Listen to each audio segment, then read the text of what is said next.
Goddamn right. Let's do it. All right. This is the Hilarious Society podcast. Laugh about it, laugh about it, laugh about it. Most uncontrolled podcast in the world. Welcome back to another episode. I got my boy Max. Thanks for coming, brother. Thanks for having me, Nick. Of course. Super stoked to get on the podcast. 100%. It's your first one ever, huh? Yes, sir. First podcast ever. Yeah. The last plans we had kind of went Yeah, sideways. I was being a bitch. I was hungover. But yeah, Max actually puts me on a lot of podcasts. So now Max will have he's got his first popped his cherry with the podcast. But anyway, brother, yeah, Max is really one of my really good friends. Someone that definitely, you want to surround yourself with winners. Big time winner here. But more importantly, though, he's like a good dude, and we've been working together for almost a year now. So, dude, let's just kind of get right into it. But we always like to start with a little bit of like icebreakers or whatnot. So, dude, this fool Max. What's up with the dogs here? Tell me about this. Max has been bitten by a dog before, so maybe he has a different perspective. But bro, I really think I can. If it came down to it, I could murk a couple dogs. What do you think? I mean, Nick, we're always talking about this on the doors. Obviously, we're door knockers. For those of you who don't know, Solar guys. You go up to people's front door. You don't know what you're walking into. Most times out of not, in some of the turfs we're at, they've got, these big dogs that are barking behind gates and stuff. And Nick's always over here saying, "Oh, I just R3 this thing. Like, it's a wrap." It's a wrap. Yeah, but honestly, I don't know, dude. I just feel like maybe I haven't been by a dog yet. I mean, Max has been like swooped up on one, Jack, like Tristan, like guys who work with on the team have been like literally like, remember Tristan had to go to the ER because he got his shit. Yeah, well, that's what I was talking about, dude. You over here have this idea of what's the thing? 2 pit bulls versus you? Yeah, 2 pit bulls versus me. I easily think it's GG's for them. There's no way I lose, bro. Well, here's what I'm thinking, okay? Like dogs get crazy, right? This pit bull's like the alpha dog, but they don't have opposable thumbs, bro. So what I do is I come in with one pit bull, boom, just right in the eyes, and then so I take his eyes out. Then the other homie comes at me. Pit bulls are beasts, but the one thing that is sketchy is their jaws lock.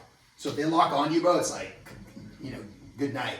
So I think I would do is I would choke one out real quick, and then when the other one came at me, I would just like shove them down and like, I don't know, I have to do what I have to do. I think you're assuming that you're taking one at a time. Yeah. I know they don't have opposable thumbs, but yes. They're pack animals, and yes. I think they're gonna, gang up on you. Yeah. I don't think it's gonna be a fair fight where it's like you're moving through the levels of, all right, took the first one out, took the second one out. Mm-hmm. Now, do I believe that I'm walking out from 2 pit bulls? 100%. That's what I'm saying. 100%. Now, am I gonna survive? I'm gonna be tore up. I'm gonna figure out a way to make it happen. But the one thing you're not thinking about, bro, is the last time I got bit by a dog when I was a little kid, you gotta take antibiotics, bro. Oh, yeah. So what happens if you catch this rabies. nasty infection, bro? Rabies? Maybe you come out, one piece, but... Yeah, if you're in some of these cities around here, like the good old Thermalito, like the dogs might be packing with some other rabies. They look pretty tough, bro. they're pretty hungry too. This isn't some normal, like, well taken care of pit bull. Yeah. This thing's like been in the yard its whole life. What about coyotes, bro? I feel like coyotes, those are little puppies, bro. Like, where I live in SoCal, there's a lot of coyotes. The other day I was like going out to like grab stuff. I literally just got home to see me where I live. And I was unloading my car with all my shit in it, and I remember there was a coyote just staring at me, and I was staring back at him, and I like started walking towards it, and he like scampered away. Coyotes, I feel like I could probably take on like 8 coyotes. Well, okay, here's the flip side. I'm always playing devil's advocate. Yes, yeah. So open-minded. isn't a big thing out there in SoCal that the coyotes eat your dog? Yeah, they eat your dog. So you think that you can take on the dogs? Yes. Okay, I get you. All right, pyramid but scheme, now you're taking on something that eats the dogs. Wouldn't that put the coyote at the next level? I mean, but I think it's got to be a little enough dog. When they come in packs, I don't know. I feel like I could get down with some coyotes. Like, they're already hungry. Well, maybe that makes them more vicious because they're like, dude, I'll die eating. I'll die for this flesh. But I don't know, dude. I just think that I don't know. I'm not really scared of dogs, but. I feel like it's a respect thing, bro. Yeah. You know what I mean? Like, if you respect the dog, it respects you. You respect I feel like if you start getting all cocky around them, it's like, that's the second that... Dude, well, it's crazy because, like, animals can feel fear. Like, have you ever seen, like, if you're out in the wilderness, like, you see a fucking mountain lion, you're supposed to, like, stare it down and, like, act bigger? Like, they can smell the, like... Dude, you don't see mountain lions, bro. Mountain lions see you. Yeah. If they want to be seen, they're seen, bro. Yeah, dude, I know. Dude, there's this video that went viral, actually. I don't know if you saw it. I'll send it to you. But it's so scary, dude. This dude's on a hike by himself, and the mountain lion's like, right in his face, and he's like, stop! And he's like, recording, he's like, holy fuck, I'm gonna die. And he's like backing up, like, with his back. backed up, and like you're the mountain lion, and he's him, and the mountain's like dude, it was sketchy, dude. It was sketchy. What's good, brother? But anyway, dude, yeah. So fucking. But I agree with you. You're not gonna outrun something like that. No, so it's no, not. It's a fight or flight. Yeah. If you dip, you're toast. You did, yeah. You gotta at least square up with it. Yeah. What the strategy is, I have no idea. Dude, I just think too, like on this little topic of fighting animals, pet is coming from us. But you know what they say if you see a shark in the water to punch it in the nose? Bro, come on now. Logically, a shark's mouth's like this big, and you're moving super slow in the water, bro. I'm gonna go like this, she's gonna soul surf my ass, bro. R.I.P. my right leg, my right arm, bro. They're in their element, bro. Dude, but you know what they say? Because sharks can't swim backwards. So if you see a shark, just like go a little crazy, go right behind his fins. Yeah. I guess if they go backwards, they die. So yeah, that's just big swimmer here. Just kidding. Big But swimmer. anyway, brother, but I always like to start that just with just some like crazy stories right now. But anyway, brother, obviously we do solar. You've been doing it for a lot longer than me. And you've had a lot of success with it. What's kind of like, I know this is cliche, but it's always good to like start off. Like, what do you think makes you successful and like kind of going along with like becoming financially independent? We were talking obviously yesterday when we were just working together. But like, first off, like, what do you think drives you to be successful? Like, what elements or reasons for it? I think a common trend, like listening to other content, other podcasts, is finding your why. And if your why doesn't make you cry, then it's not going to get you off the couch. Something that I'm always talking about in the meetings and with the guys and stuff is responsibility. And I heard this quote, and a lot of the stuff that you're going to hear from me is probably, from other content. Yeah, exactly. Yeah, 100%. Is that what's the definition of becoming a man? And becoming a man is being responsible for someone other than yourself. And so when you have that pressure of having a wife, having kids, having parents that you have to support, it makes it a whole lot easier. It doesn't give you another option out. And you have to choose success. And so many people will, well, I can't do this because it's crazy.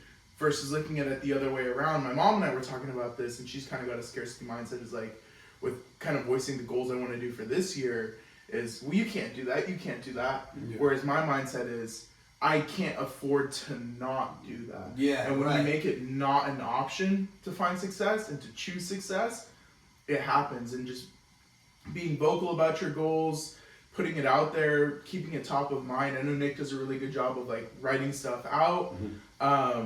And just overall theme is just choosing success and not giving yourself an option. So many people have the plan B. They don't burn the bridges.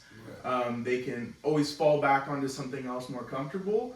But when you really go in all into something and don't have a plan B, it's a lot easier to make it happen. Sink or swim, yeah, dude. I think that's big too. I heard this, like I said, too, obviously a lot of this stuff that I said as well is just like being a sponge. Like, you listen to so many podcasts and books, things just start sticking into your like long-term memory. But Tyrese, I think it's Gibson or whatever, the dude from Fast and Furious, the bald-headed black dude. Anyway, he's super successful, like singer, actor, entrepreneur. But he says like, usually when you want to be successful, kind of along those lines of what you're saying with your mom telling you like, hey, you can't do this. Obviously, the thing is though, you guys have to understand is they're coming from a good place. They can't. It's because they love you, but it's because they're scared. It's because they wouldn't do it. But with that being said, he said, whenever you try to do something that's extraordinary or out of the like out of the ordinary, the first people usually to tell you can't do it are going to be your friends and family, the closest to you. And it's usually because they're coming from a good place as far as they're coming from a place of love usually. But at the end of the day, they're the first ones to tell you can't do it. Like, I love my family. I'm not going to say who. But I have people in my family like really close to me that like when I tell them stuff, they're like, yeah, but what's the catch? Or yeah, but like solar's not gonna be around forever. And I'm like, the idea is not just solar. It's like they just don't believe that the money's real or that what I'm doing is like really that beneficial. And I keep trying to tell them like, dude, take away the aspect of solar. I'm like, it's sales in general. It's like the man you're becoming, like working your ass off every single day. And for me, like Max has got his own house, like. He's about to have a wife, like he's got a lot going on for him, a lot more responsibility than I have. But even in my life, I think about like, all the people I need to provide for eventually and even now. And I already think like, dude, like, I just feel like a lot of times when you're trying to be successful, it's like, I don't know if it's like a competition thing or whatnot, but a lot of people around you are going to tell you like, why are you working so hard or what's the point or like, why do you just want to chill? And my mindset, like you said, is like, yeah, like you can't afford not to. Like there's too much on the line. to not be successful. Because I was talking to my buddies the other night about this, and I'm like, dude, like regret is like the worst fucking thing someone can die with. You know, because you can't change it. Like, I'd much rather try and fail and know what if. I mean, know that I did versus what if. Because let's say I, just make it simple. Talk to a cute girl at the bar, whatever. She rejects me. She's crazy. Cool. At least I understood. Like, I learned something, right? Maybe I could have said something better. Maybe it wasn't going to work out, whatever. But at least I know. You know, you have that clarity. And when you don't know, you're like that what if. Like, oh, what if I would have got this job? What if I would have closed this sale? What if I would have helped this family out? What if I would have talked to that girl? You're never going to fucking know. You're going to drive yourself crazy. And so I think that's really important that you brought that up, dude, is because, yeah, it's like when you're trying to be successful, two things. One, you can't afford not to do it because the alternative is what? Be a loser forever and just, be mediocre. And just, it breeds insecurity. And then two is it's like your family's, the people that are close to you a lot of times are going to tell you can't do it, but you really just got to have tunnel vision and surround yourself with people that want to see you succeed. So yeah, two things that came to my mind when you dropped those bombs was there's the quote of there's the pain of discipline and the pain of regret. Yes. And which of those hurts more? I don't know for sure, but I would take the pain of discipline every day over that pain of regret. 100%. I mean, especially with the opportunity that we have in the industry that we're in, how shitty would it be to look back 10 years from now and say, I didn't give it my all, or I didn't even go out and try. Yeah. And just knowing that the people who did succeeded and not being a part of that. Yeah. And then another thing that you brought up about usually the first people to tell you that you can't or whatever it is your family and loved ones and people that are close to you. Yeah. And something that I did from probably 18 when I didn't really have all my stuff together was I just cut everyone out. Yeah. I isolated myself. I only allowed people in that fueled my fire, and it got really lonely. Mm-hmm. And something that I've learned is obviously cut the toxic people out, but there's a difference between toxic people and people who have insecurities that they project on you out of love. Yes. And so cut the toxic people out, but a way to not just completely isolate yourself, because it's a balancing act. You don't want to just be by yourself. You need community and all of that. 100%. Is just to not share as much. Yeah. So for example, with like my family, my mom, my dad, my grandma, all of them, the reason that they're saying I can't is because deep down they have an insecurity in themselves knowing that they can't, and they don't think that if they can do it, that I can do it. Right. And it's not out of a place of like hate. Yes. There are people who do that, but it's more out of a place of love where it's like, well, I don't want Max to fail. Yes. I don't want to see him go through all this struggle and come out with nothing. And you just share less. Mm-hmm. And that's a kind of hack for the audience for people trying to recreate themselves, to not have to cut out family, is just to share less. Don't be as vocal with what you're doing. Mm-hmm. Go out and do it, get results, build conviction in yourself, and eventually there's going to come a point where it's like, oh shit, he is doing it. Mm-hmm. Maybe he is onto something. Maybe he can do it. And it's not about proving it to other people, it's about proving it to yourself, and that's just a little hack for the audience right there. Dude, that was huge. I mean, just calling out, that brought up two more points I just thought about. I know you know Jordan Peterson.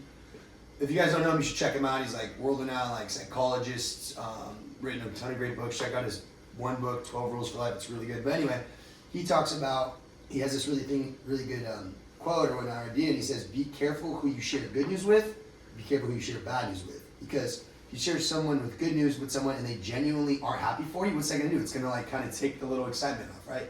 You go tell, let's say, someone that's like your boy that honestly doesn't want to see you succeed, and you tell him like, dude, I just made all this money, and he's like, oh, cool, dude, or well, how many people did you have to rip off to get that? Like, it's gonna burn your fire out.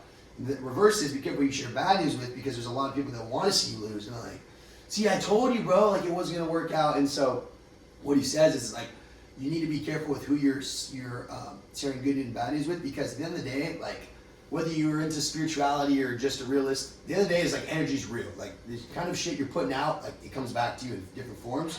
So you want to make sure you're expanding and sharing your energy only with people that are lighting your fire, because there's a lot of people that are going to suck energy out of you, a lot of negativity and pessimistic people. So I thought that was huge. He kind of brought that up. But then the other thing that I talked about, or that I thought about, which was something I've been reading. It's called The Art of Persuasion. It's a really good book too. And what it talks about is there's two main, I guess, what's the word, ideas that people react on. It's either on emotion or logic. But what's crazy is more than you think, about 99% of people are reacting on emotion. Even if you say I'm reacting logically, most of the time you're acting on emotion. And when they break it down is there's two kinds of emotion. There's reactions and there's responses. The best way they put it in the book is, think about when you go to a doctor, right, and you break out in hives. What do they say? Your body reacted, uncontrollably to this medicine. Think about when you take a medicine that's making you better, like you're sick and you're taking some prescription that makes you better. They say your body's responding well to it. So what's cool about it is the simple way to break it down is reactions are instant. It's something you don't think about. It's you're at the bar, someone shoves you, you swing on them or you cuss them out, right? You're talking to your girlfriend or boyfriend and they say something you don't like and you start arguing. That's reacting. You're acting with emotion. You're not breaking down logically. Responding is taking the time. Let's say, for example, someone says something you don't like to you, right? And it frustrates you. Let's say, for example, you're talking to your buddy and he's saying like, yeah, you know what, this job you're doing is fucking stupid. Instead of reacting and saying, you don't know shit, dude, responding like, you know what, man, like, I don't agree with what you're saying. I understand where you're coming from, but like, we can agree to disagree. And taking time away before you actually go into depth. Because a lot of times, 9 times out of 10 when I react to something, I usually regret it. When I instantly react, but when you respond, you're able to dissect it, understand why do you feel the way you're feeling, how can you adjust it, what is their perspective. You talked about devil's advocate earlier. What are they thinking that made them say this or that to come across in this way? And then you take your ego out of it. The big thing the book talks about a lot is, we all have an ego. Even if it's a small ego or big ego, we all have an ego. And when it's attacked, you're much more likely to react to emotion versus respond with logic. And so I just took that and was like, dude, that's a fat nugget because there's so many times I'm just reacting. But yeah, and I think that goes into a trend that I've been trying to do a little bit better with, of managing impulsivity. Yeah, that's huge. huge. And so when someone says something like, oh, what you're doing is stupid, it's emotion. And I totally agree with you that most people, they think emotionally and then try and justify it with logic. Yes, and just huge. taking that time, like you said, before getting into an argument, before responding, is to just manage impulsivity. And that's really important in all areas of life. How many of us have said, hey, we're not going to go out and drink tonight, and then you just take a shot. An hour later, and it's a lot easier to come up with that beforehand versus like, hey, I'm just going to go over to Nick's house and see what happens. Yeah. And then right there, boom, now I'm starting to drink. Yep. Now I'm starting to do other stuff. Yeah. And it's like so easy to make those split-second decisions versus like, hey, let's think this through. Let's take some time. Yeah. Let's not rush into stuff. Yep. I think that's me too. And what that kind of goes on as well, it's like the more structured you are in your life, like the less time you have for bullshit. Don't get me wrong. Like I said, I always tell this podcast, I'm not a fucking monk. Like literally have fun. Life is short. You want to enjoy. You want to experience things. Drink with your friends. I'm not saying don't drink. I'm not saying don't go out. There's a time and a place for it. But what Max, and I agree with what he's kind of getting at here, is it's like you want to, at the end of the day, you want to make sure that the more you have structure for your day, the less time you have to just fuck around, to be quite frank. Like when I wake up, I write, before I go to bed every night, I have my day written out from the time I wake up to the time I go to bed. Now, on average, I probably 70 to 75% of what I need to get done that day, but that's fine. I'll take that versus sitting, 10% just wondering what should I do today? But what that does is, let's say, for example, today's Sunday, but this was Saturday. Let's say, you had a thing that said, like, don't drink, go to the gym, wake up at this time, read this many pages, exercise, do this workout, come home, do the dishes, do your laundry. You have everything laid out, right? And you put your thing on your notes yesterday, on your to-do list, and you says, like, no alcohol and be in bed by 11:30. Well, if Matt texts me, hey, Nick, you want to go to the bar? For one, I said I wasn't going to drink, and two, let's say it's 11 o'clock. Well, if I go to the bar, now I'm fucking up my goal for the day, and the second thing is now I'm staying up later. But the big thing is, at the end of the day, the lists aren't what makes someone grow. It starts with the list, but it's more the character it builds in that self-discipline we talked about, right? The pain of discipline versus the pain of regret. I'd much rather be like, fuck, I want to go out tonight, but I'll wait till next week, put it off a little bit for negative aspects like that. And the reward you feel the morning waking up, like yesterday we had a buddy, it was his birthday. I wanted to go out, but I was like, dude, I went out already on Friday, I didn't feel the best. We got after it on the doors, I was able to go to the gym. It takes that much more effort to get things going again, but once I did, I felt really good today waking up, sober, clear-headed, doing this podcast with you, and it's like, yeah, I kind of wish I don't wish.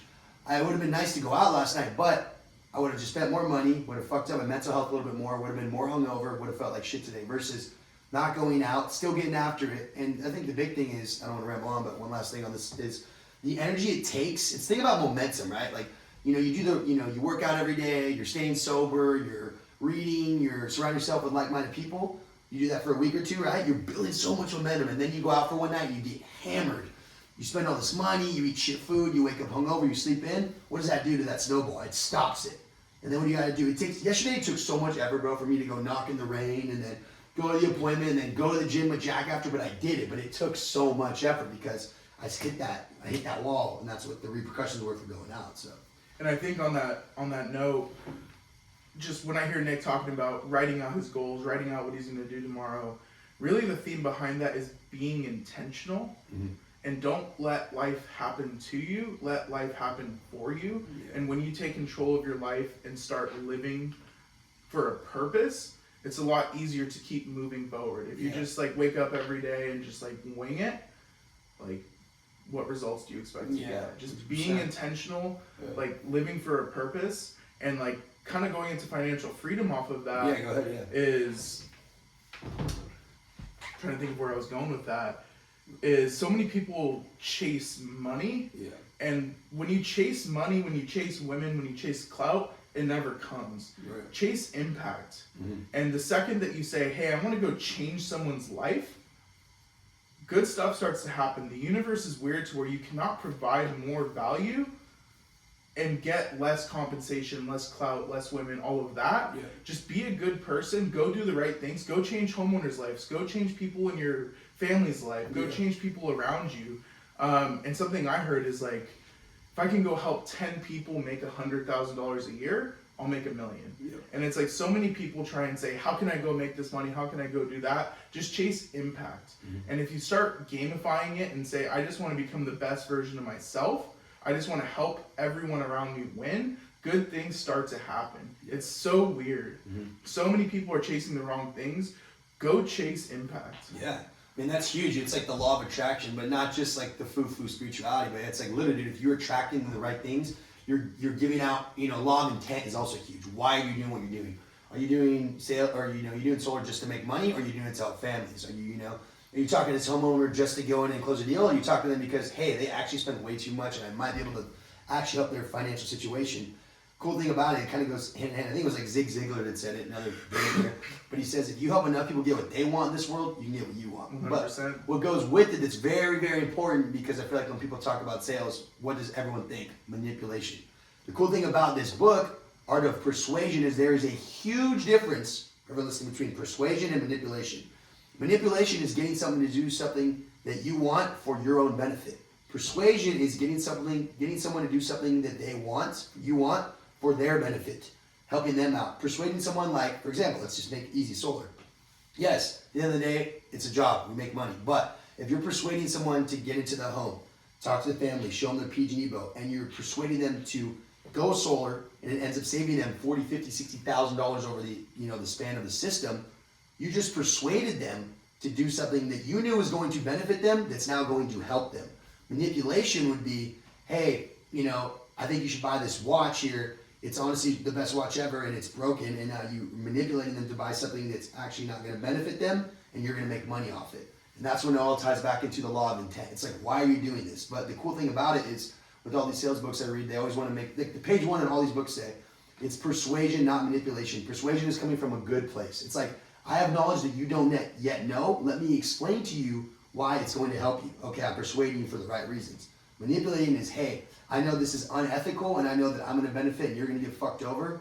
Do what I say and just trust me, it'll all work out, but it's not. So that was big too. When I think on that note too, something we talk about a lot is conviction. Yes. And it's really hard to build conviction in something that's shitty. Yeah. And human beings are really good, and Nick talks about this all the time about nonverbal communication. Right. Human beings as a species are really good at just kind of seeing who's real and who's fake. Yeah.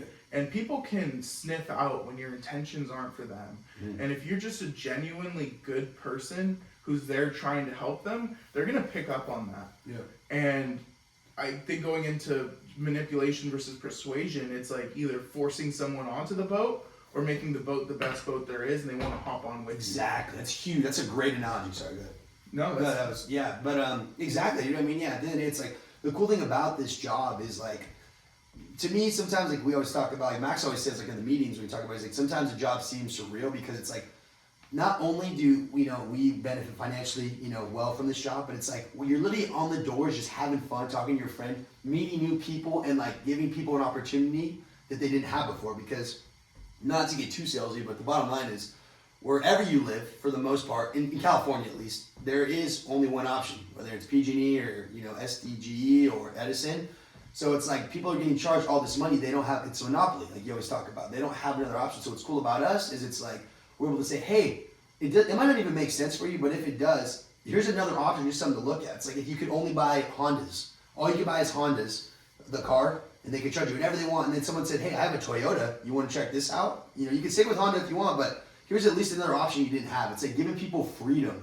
And the cool thing about solar is it's like a win-win-win. It's like you're giving people freedom, you're helping the earth go green, and you're getting financial freedom as well, and you're helping families save thousands of dollars, which gives them more financial freedom. So it's a really cool job. And sometimes, like you said, like you talk about off camera, it seems surreal because it's like, this is just, trying to transition a little bit, but it's like the gratitude I have for like the team we have, the people that I surround myself with. Like, it's just crazy to me sometimes. Like, we get to make all this money, help people save all this money, and really grow as a human being. Like, no matter what you do in life, Grant Cardone talks about it. I'm a big GC fan. He always talks about is like, no matter what you do, everything in life is sales. You and your girl want to go to dinner, it's a sale. Do you want to go here? Or do you want to go here? Well, I don't want to go here. Well, what are the benefits of going there? Why don't we go here? You want to go cut the line. What's the sale? Hey man, I got to go pick up my kid from soccer practice. Anyway, I can slide in front of you. That's a sale. Literally anything. You don't want to do the dishes. Your roommates want to do the dishes. Fuck roommates. I never do the dishes. But it's a sale. Like, why are you trying to get them? What's your motive behind it? And there's always going to be a negotiation. Your kid wants to go to bed at 8 p.m., but you told them you're going to bed at 7. Everything's a sale. So what's cool is no matter what you do in life, what this job has really helped me find out, and what Max has taught me a lot in this job, is a freaking cornerstone for my success with sales, is learning basically that everything is sales in life, and no matter what you do, take away solar, it's like you're gonna need it for the rest of your life. And the more that you get it, the more you can understand people and persuade them and understand people on how to counteract. Like, oh, if they say this, then I should say this. If they're frustrated here, let me respond instead of react and understand from their shoes. So I think you do a really good job of that, Max, understanding another person's side of perspective and why they're thinking the way they do. Like, you always play devil's advocate. Because sometimes it's hard, bro. Like, the ego's big. Like, you don't want, nah, fuck, he's wrong. Like, 2 + 2 is 4. I don't know why this idiot's saying 5. But yeah. Obviously, that's super, generic. But there's a lot of gray area in life, and I feel like taking the time to understand someone's perspective will give you just that much more responsibility and understanding to be like, oh, okay, now I see where you're coming from. Let me say it in this way. Maybe it'll make more sense to you.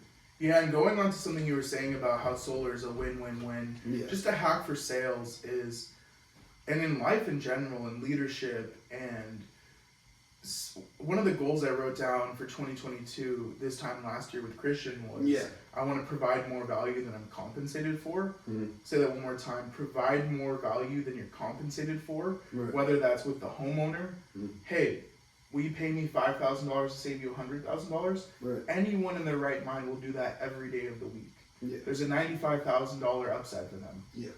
Whether it's with a team, provide more value than you're compensated for, and it goes back into what I said about the universe. It's impossible for you to grow exponentially by that. Yeah. If you do stuff that you're not paid to do and go the extra mile for reps, for homeowners, good things are going to happen to you. It's impossible, if you provide more value than you're compensated for, to fail. And another thing, I think it was Zig Ziglar, I apologize if it's not him, is make your product or service worth more than people's money. Mm-hmm. If they don't feel like what they're buying is worth more than what they're giving, they'll never do it. Mm-hmm. And so for solar, they're willing to do it because there's only upside. And so a hack for sales is whatever industry or product or service you're doing, make your product a win-win-win. Nobody wants to pay to lose. Yeah. And if you can make it a win for everyone involved, Mike O'Donnell always says it, find a product that sells itself and take all the credit. Yeah. Makes a win-win-win in every situation, and you will find success, massive success. 100%, yeah. And it's like, I think too, it's also, with to go into it a little bit, it's like the being transparent. Like, we always talk about it, because sometimes people say, it's too good to be true. And like, it is. Like, literally it is. Right now, it is. Like, things are changing. We talked about in April, but we won't go too solar in it. But basically, it's like, if you can help someone understand, yeah, this is literally too good right now, here's exactly why, the more transparent you are with someone, the more honest you are, the more you can help them see through your lens, that's when I think it clicks. Because like, when you tell someone there's no money down, it's literally about half of what you're spending now. It never goes up. You get a tax credit. People are like, what's the fucking catch? We're like, the catch is you got to qualify, and the catch is it's not gonna be like this forever. That's why so many people are going solar now. It opens their eyes up, and so I think just like with anything, sometimes it's like everyone understands. Like, you know, if you guys read the book Think and Grow Rich, which is like literally like the Bible of all success, I feel like. They talk about like something for nothing doesn't exist. Like there's always going to be a transaction, it's a sale, no matter what. So if you help them understand, like, well, look, you're still going to pay money, but you're paying a lot less and you're getting all these benefits. The reason why is, I mean, pick your reason. There's so many reasons for it. Global warming, that's why solar is being incentivized. You know, tax credit, government wants you to go, you know, whatnot. The PG&E rates just keep rising anyway, so you don't have an option. And like, there's just like, pick your poison. Like, however you want, there's so many ways that you can benefit from it, and making those people understand. I think that's what gets the most sales, is just being transparent. Because I feel like a lot of salesmen, our team is phenomenal, our company doesn't do this, that we don't have this problem, but I've seen it just out and about, is like a lot of people try to be shady about it. Like, yeah, you know, you save all this money, any product, you save all this money. It's free. It's free, yeah, or like, it's gonna change your life. There's no downside. Literally, there's no way we can hurt your situation, and it's like, dude, there's always gotta be a catch. So I think the more transparent you are, like, hey, when we are on the doors, it might not make sense for you. You guys might not qualify. You might not even need it. But let's at least show you what we have, and then you guys can go from there. So what it does is it's called 8 Mile in the Objection. Max taught me this. It's like you bring up the downside before they can. Because for one, what's that do? It builds credibility. It makes you more of an honest fucking person. And 3, it's like, hey, I'm a human too. Like, dude, it might not make sense for you. I'm not going to tell you it is. But since we're in the neighborhood, let's just see if the product it can benefit you. And if it can, falls in your court. I mean, you're not forced to get solar. You can think about it. But I guarantee if it's going to save you money and make your situation better, you're probably going to do it. And so what it does is it allows the person to be in control. Persuasion goes back to what we talked about earlier. You know it's going to help them. You're opening their eyes with their lens, but they're able to see, oh shit, this is going to help me out. Manipulation is when it doesn't make sense for them and you force it down their throat. I mean, me and Max have been in plenty of homes where, like, for one reason or another, people have wanted it, but they fail credit. Like, they're like, dude, please. And we're like, I'm sorry, like, we can't do anything. Like, I'm sorry, like, you know, the ball drops here. So, and there's what Nick's talking about right there is a really important thing for people who are in sales to understand, is a takeaway. Yes. And a takeaway legitimizes the offer. The reason it legitimizes the offer, and don't use some bullshit takeaway. Yeah. Make it something real. Maybe you don't get enough sun on your roof. And this is all solar specific. You can do it in anything in life. Yeah. Maybe you don't pass credit. Maybe it's not going to save you money. Yep. And these are all the things that they're thinking in their head. And when you bring it up before they do, like Nick says, it builds credibility, it builds trust, and it most importantly builds curiosity. Mm-hmm. And you got your foot in the door. Exactly. It just gets the ball rolling. And I think too, at the end of the day, it's like, I don't want to touch on too much longer, but the law of intent. It's like when you're on the doors, the first thing I do when I talk to someone, like, you gotta read nonverbals, like Max was talking about. Like, reading nonverbals is so huge, because no matter what you're doing in life, and this is what I talk about when we say sales. Like, don't think about this for those that aren't in sales. It's like, yeah, this is gonna apply to me. It's like, it's anything, dude. You talk to a girl, like, you know, you're trying to get a new job. You're literally, you know, trying to convince your friends to go to this bar instead of that one. Like, anything you do is all starts, I think, with nonverbals. But as soon as I knock a door and someone comes out, obviously I match their energy. If they're happy, I'm happy. If they're like, what's up, I'm straightforward. You got to know how to, you know, be like a chameleon, play the cards you're dealt. But it's like, at the end of the day, I'm so, in my mind, I have so much belief and conviction, like Max was saying, about what we're doing, that I know that I'm like, dude, there's no way, honestly, that what I'm doing is shady or unethical, because I've seen firsthand how many people it's helped. So when I go to the doors, I already just feel that energy of like, dude, this is a potential person I can help. It might not help them, but it's a potential person I might be able to help. And then when you're on the doors, the more you believe in something, right, the more you're willing you are to go push for it. The farther you're willing to push the envelope, the more you're willing to sacrifice and whatnot, because you can see the benefit. I think the hardest thing about any sales job is in the beginning, especially because we're commission only. Like, it's a sink or swim. You want to talk about plan A only? Like, dude, you can knock doors all day, every day for 4 months, and you don't get a deal. Like, sorry, nothing. But inevitably, law of practice, you are going to make sales because of the work you put in. But anyway, it's like, I understand. It's like, the hardest part about sales in the beginning is not knowing, like, dude, when are the checks going to come? How am I going to get better at this? But if you just stick with something, long enough, you'll just start to, residuals, you'll just start to see the benefit of it. Like, the more time we're on the doors, the better you get. The more podcasts you read, like Max and Christian were the first ones to tell me about podcasts and like virtual training. And it's like, the more time you're spending on your craft, it's the law of practice. It's inevitable you're going to get better at it. So, well, to kind of pivot into financial freedom too, is so many people want to ask, well, what's the best investment for me to make? What's the best ROI? What's this? What's that? And the one thing I learned in 2022 is the best investment you can make is in yourself. Yeah. And so many people are trying to make 5%, 8%, 10%, 15% return on their money, but nobody's taking the time to truly invest in themselves. Mm-hmm. And I think an analogy to use, not to sound like Rudy. Shout out Rudy. Shout out Rudy. Yeah. I think it was Alex Ramosi who said it. Is I can't remember the name of the people who draw the blood. You can go pay $1,000 to go get your certificate, and you can go from having a minimum wage job of like, let's just call it $15 an hour, to making $25. Any day of the week that makes sense. Would someone spend $1,000 a year to make $20,000 or $1,000 to make $20,000 more a year? Yeah. It's a no-brainer, and so many people don't invest in themselves. Whether it's paying for coaching, whether it's paying for training. And really the world we live in is pay to play. And if you want to be successful, find someone that you want to be like and emulate it. Go do what they're doing. You can go white knuckle any industry and it sucks. Pay the money to go learn from the best people, pick their brains, see what they're doing, and go implement it. And the problem nowadays is there's so much information out there, people just aren't taking action. Go out and implement something. What is that saying? It's so cheesy. You miss 100 shots that you don't take. You miss 100% of the shots you don't take. Yeah. Exactly. Well, I think that's. I mean, at the end of the day, it's like, dude, success leaves clues. It's like, dude, what I'm just trying to do in my little beginner life of entrepreneurship and sales and success is like, successful people get up early. Now, I'm not getting up crazy early compared to like a lot of people, especially, but college, compared to relative. Actually, I don't even compare, but. It's like, I'll try to get up at like 7:30, and then, every 6 months, I'll cut back like 15 minutes. I'll try to get like 7:15 and 7. What else do, successful people do? They take cold showers, so I take a cold shower in the morning. What else do successful people do?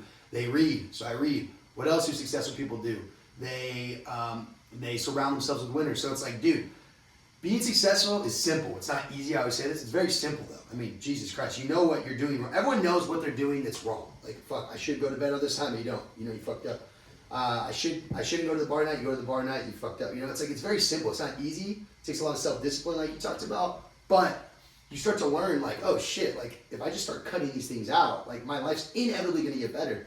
But the other thing you talked about that I thought was good was with financial freedom is the other thing is just so much. It's never been easier to be rich. Like there are so many fucking ways to get money. It doesn't have to be sales. You can do drop shipping, there's, you can even, invest, there's crypto, there's NFT, like, there's 1,000,001 ways to be successful and make money. And the thing is, I just think so many people are lazy now, and like, if you literally just spent like an hour a day researching any market, it could be something as random as like making cups or fucking fertilizer or whatever. Like, there is so many ways to make money, and it's like, social media can be God or the devil, depending on how you use it. And I know for the majority of us, me included, like I say, I'm not fucking perfect. I use it a lot of times as like just DMing, talking to girls or watching bullshit golf videos and whatnot. But you can use it the right way to network, to market. Like shout out Mikey Lucas. Like there's ways to build your brand, your credibility, and to network. At the end of the day, it's like it's all about. Max talks about like, yeah, it's good. You want to get rid of the toxic people in your life, but you don't want to isolate yourself completely because then it's lonely. Like the human beings are wired to make connections. We're wired to make friends, find love, build relationships, build friendships, build families. And so if you can network correctly, you can use social media as one of the best avenues to find and tap into all this other success. And like, think about it, dude, how to fix a car. You can literally just Google it, YouTube it, boom. And how to fix a thermostat. How to make $1,000 in a month. Whoa, there's 800 different videos that come up. So it's just cool because it's like, this is just kind of a wake-up call to anyone that's like hasn't figured it out yet. It's like, you don't have to do sales. You don't have to do door-to-door. But if you want to make money, honestly, and money's a goal. I know, like I said, happiness is different for every person, but I know for a lot of people, we want financial freedom.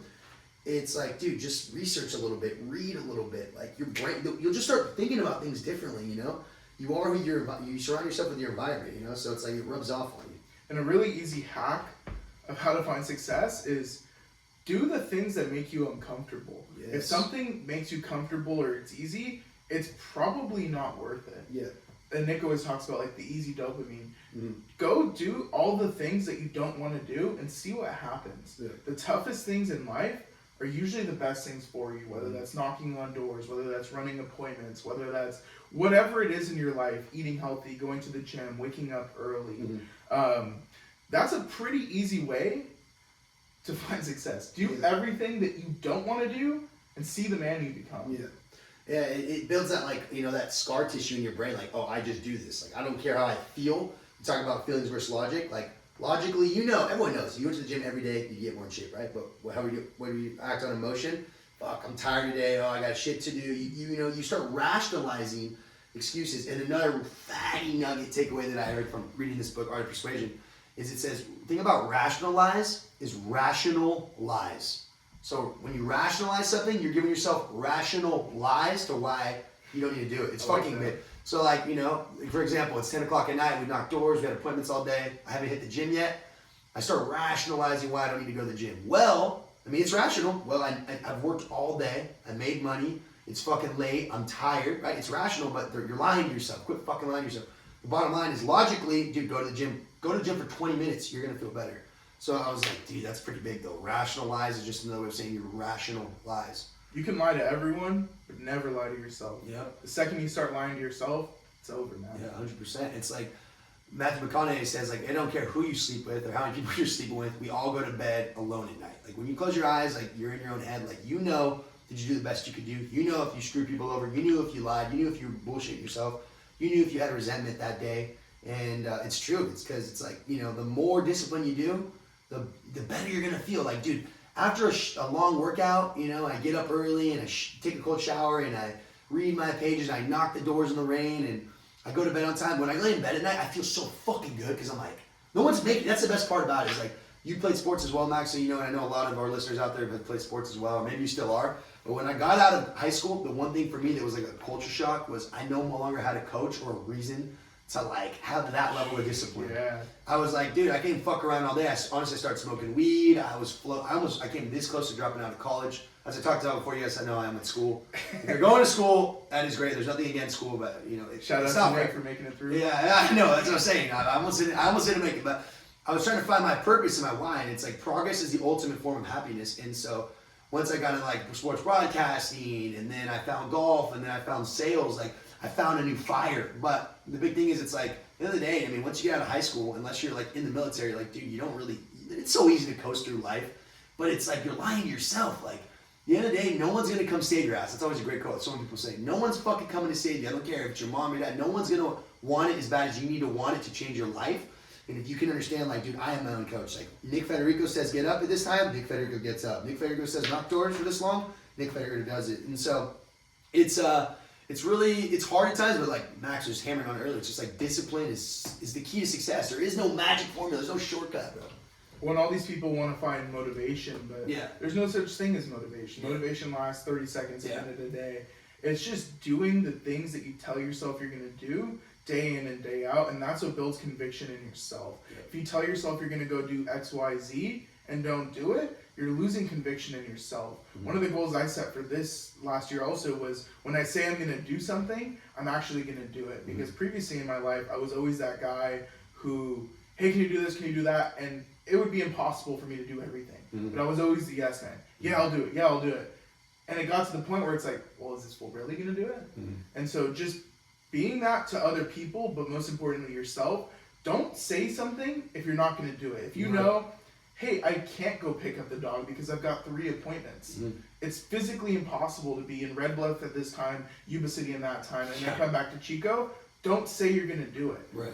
And a little hack is just every time you say something, do it, and you're going to build more conviction in yourself. You're going to become more confident in your ability as a human, and your ability in sales, whatever it is. That's what builds confidence and conviction. And the more small wins you stack, you build momentum, like Nick's saying. And it gets to the point where you just know you're able to do it. Yeah, 100%, dude. Yeah, dude, this has been a phenomenal podcast. Dude, honestly, we got to get more of these, but we're just spewing out. I love. You gotta surround yourself with people with like minds, and every time with Max, I just feel like there's always like a spark. Like, you know, you want to continually surround yourself with the people that are doing what you want to do. You know, it'll always push you forward. And like Max says that too. Max trainer Mikey Lucas is like, you know, he's doing what Max wants to do one day, and then, you know, you just want to keep climbing up the ladder. But to wrap it up here, Max, kind of like we talked about so many different things. It's phenomenal, but I guess what would you say is like your main driving force, or like finding what basically was like your why? What's your why? I'll just make it simple. Like, what's your why, and why do you do what you do, and what's going to propel you to continue to do what you do at higher rates?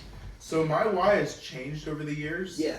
But originally, I lived to prove people wrong. Mm-hmm. And I want everyone in the audience to know that it's not too late for you. Mm-hmm. I don't care what position you're in, what family you were born to, where you live, whatever it is, it's not too late. You can go live the life of your dreams.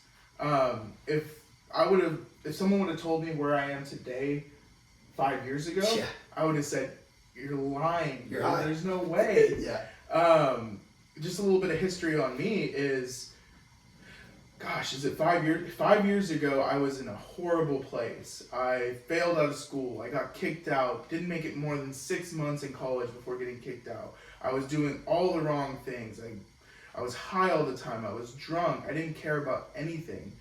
And basically hit rock bottom. I burned almost every relationship, whether it was friends, family. I was in a bad spot. And just proving people wrong has been my why to get me where I am now, and it's changed. And sales, the beautiful thing is it's on you. You can go make it happen. And you get to write your own paycheck. And that's why it's so important for the audience to understand that if you want to find massive success, you have to change your mindset from trading your time for money. It's impossible. Time is the only thing that none of us have unlimited of. Yep. We all have the same 24 hours in a day, so you have to go find something that you can leverage your time. If you make $10, $20, $30, $40, $50 an hour, you only have so many hours in a day to trade for that money. Yep. And if you can go make it happen and go make $2,000, $3,000, $4,000, $5,000 in a day, it's way more scalable. And that's the nugget right here to find success, is you have to do something entrepreneurial to break out of the matrix, or whatever you want to call it. Right. So many people are just programmed to Monday through Friday, I work from 9 to 5, I drive over here, I clock in, I leave. And it's like, in order to find massive success and build something really special, you have to take a risk and take a bet on yourself. And if you're not in the position to bet on yourself yet, that's totally fine. Read books like Nick says. Surround yourself by the right people. Cut the toxic people out. Sales is a game of overall self-development. Yeah. And just become the best version of yourself. Chase impacts, and the results will come. And over the years, my why has changed from, back in the day when I had nothing to now having a little bit of success. It's give yourself a reason to go out and do it. Don't give yourself an option to fail. We all have the same, everyone's born the same.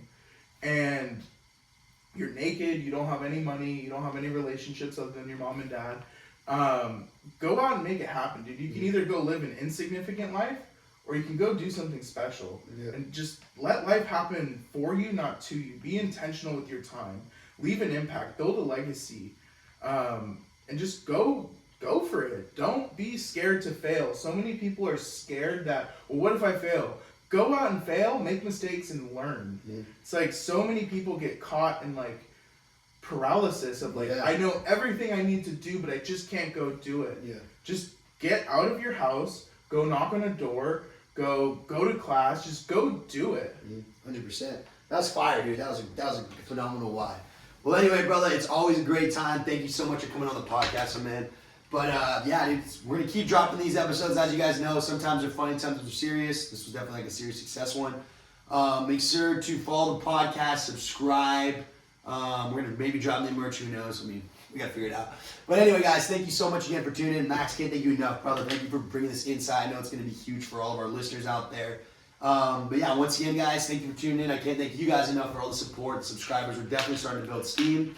At the end of the day, I mean, just to wrap it up here, it's like there's so many takeaways from today that Max brought on. But end of the day is it's like, yeah, I mean, life's short. You get one life. No matter, I don't care what you believe in, you get one life. And it's like, why not try to see what you could become? When you on your deathbed, I want to die knowing